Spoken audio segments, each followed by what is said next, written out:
Hello everyone, आपका बहुत बहुत स्वागत है इस चैनल पे। मैं दीपिका आज आपको टेंसेस के बारे में बताने जा रही हूँ। बहुत ही सिंपल और इजी वे में हम पढ़ेंगे कि टेंसेस बेसिकली होता क्या है। लेकिन उससे पहले अगर आपको यह वीडियो पसंद आती है तो उसे लाइक करना ना भूलें और चैनल को सब्सक्राइब ज़रूर करें। तो चलिए आइए देखते हैं टेंसेस होता क्या है। टेंसेस बेसिकली दो चीज़ों पर डिपेंड करता है। पहला है टाइम, जो कि समय, एक्शन यानी क्रिया। टाइम और क्रिया पे बेसिकली टेंस डिपेंड करता है। तो जब हम बात करते हैं टेंसेस की तो टाइम को 3 हिस्सों में बांटा गया है। सबसे पहले प्रेजेंट यानी वर्तमान, जो फिलहाल अभी हो रहा है वो है प्रेजेंट। और जो प्रेजेंट से पहले जो हो चुका है, जो हुआ था, उसे हम कहेंगे पास्ट। और जो होने वाला है उसे हम कहेंगे फ्यूचर। तो देखिए बच्चों, टाइम को बेसिकली 3 हिस्सों में बांटा गया है। पहला है प्रेजेंट, जो फिलहाल हो रहा है, पास्ट यानी जो हो चुका है, जो पहले हुआ था। और फ्यूचर, प्रेजेंट के बाद वाला जो होगा या जो होने वाला है उसे हम कहेंगे फ्यूचर। अब बात करते हैं एक्शन की, जिसे हम कहते हैं वर्ब यानी क्रिया। वर्ब यानी क्रिया, जैसे खेलना, कूदना, किसी भी काम का करना या होना, उसे क्रिया कहते हैं। जैसे read, look, right, listen, cook, ये सब क्या है? एक्शंस। ये सब क्या है? एक्शंस। अब आगे चलिए सीखते हैं टाइप्स ऑफ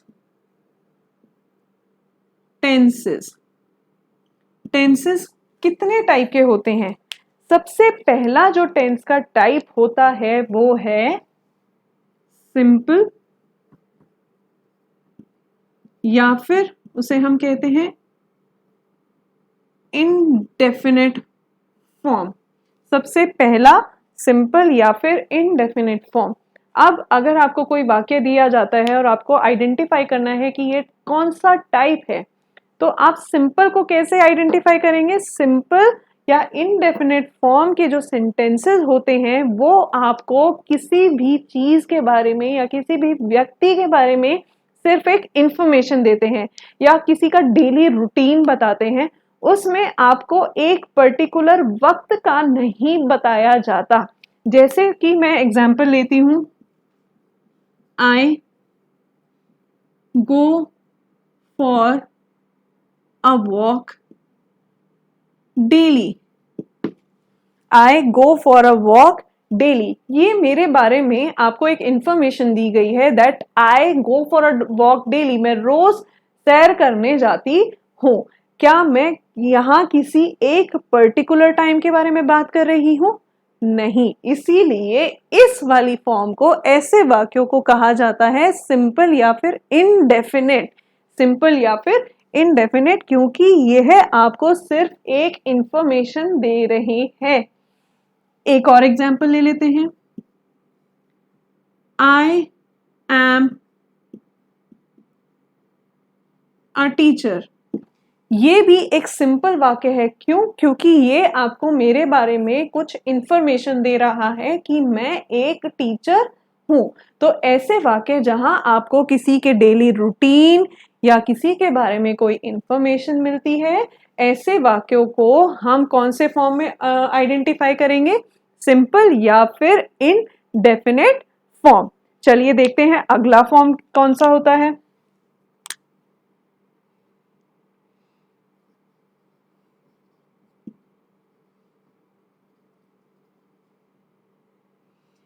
अगला फॉर्म जो है वो है कंटिन्यूअस फॉर्म। कंटिन्यूअस फॉर्म यानी जो फिलहाल अभी भी हो रहा है। जैसे कि मैं कहती हूं, I am going for a walk.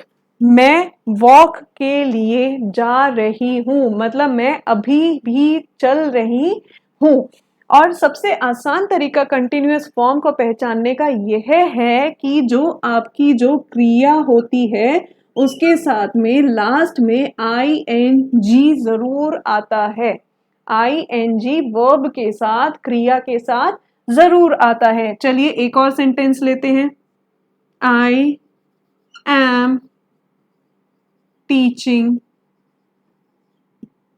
English. मैं इंग्लिश पढ़ा रही हूँ, मैं अभी भी पढ़ा रही हूँ। ये अभी भी काम जो है ये कंटिन्यूएशन में है, ये अभी भी हो रहा है। यहाँ पर हमारी क्रिया क्या है? टीचिंग। अगर आप यहाँ ध्यान से देखें तो टीच एक क्रिया है जिसके साथ में मैंने आईएनजी जोड़कर उसे कंटिन्यूअस फॉर्म में कन्वर्ट कर दिया है। चलिए देखते हैं तीसरा फॉर्म कौन सा होता है।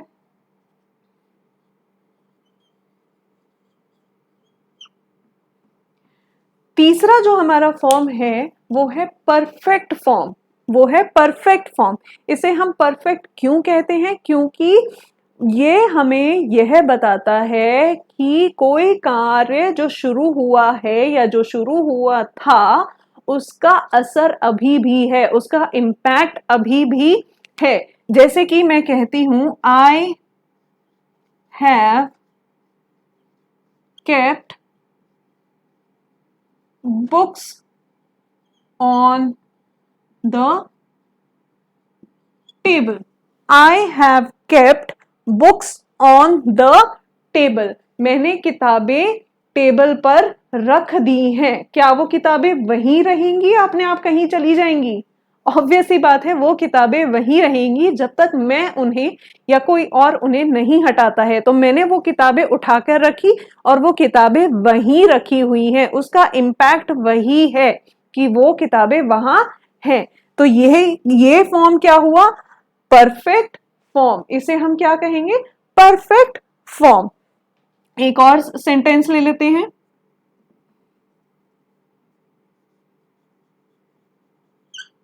अमन has left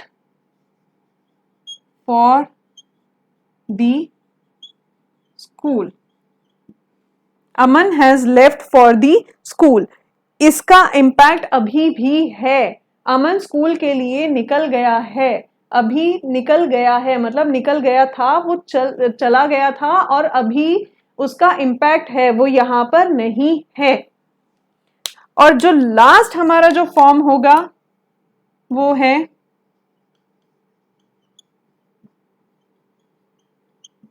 perfect continuous form.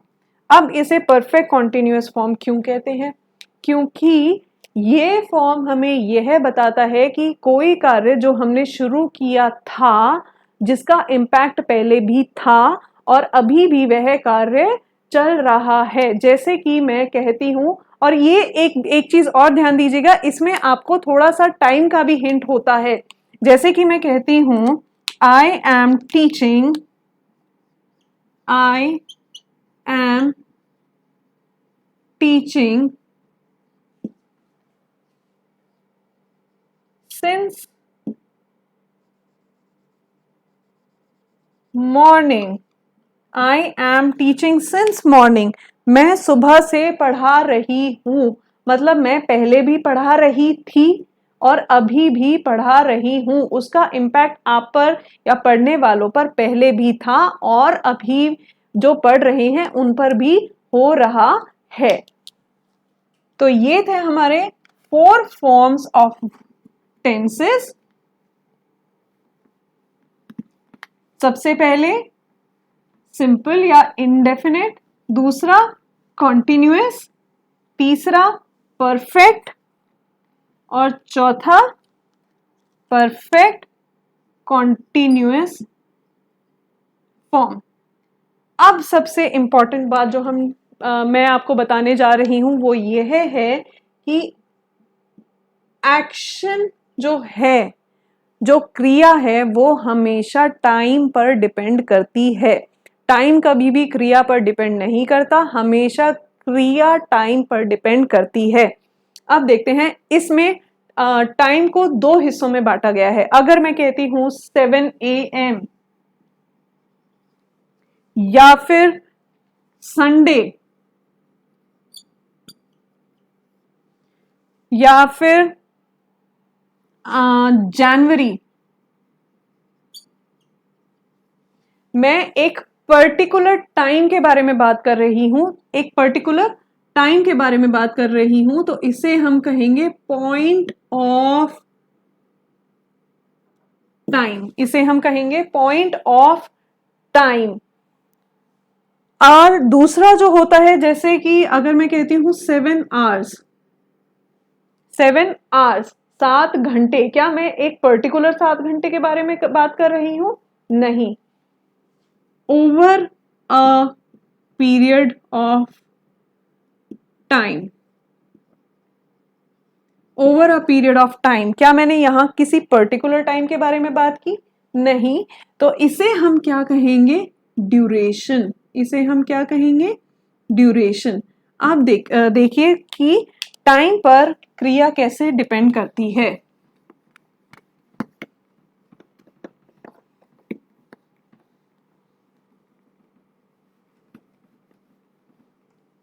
अब जैसे कि मैं एक सेंटेंस लिखती हूं, आई कुक्ड डिनर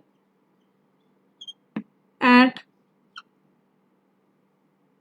9 PM। मैंने डिनर बनाया 9 बजे। क्या यह सेंटेंस सही है? यह सेंटेंस गलत है। क्यों? क्योंकि जो मैंने डिनर बनाया उसको बनाने में भी तो मुझे समय लगा होगा ना। तो मैं कैसे कह सकती हूं कि 9 बजे मैंने डिनर बनाया, उसको भी बनाने में टाइम लगा होगा। तो इंस्टेड मैं कुक्ड की जगह क्या यूज करूंगी?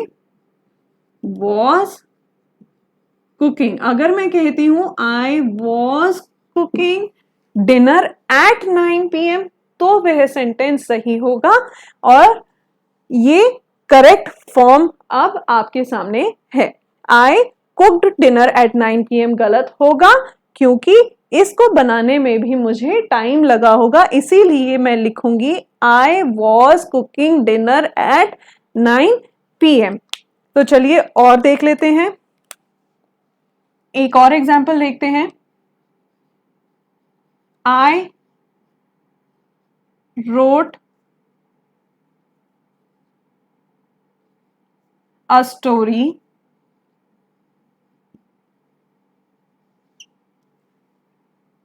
एट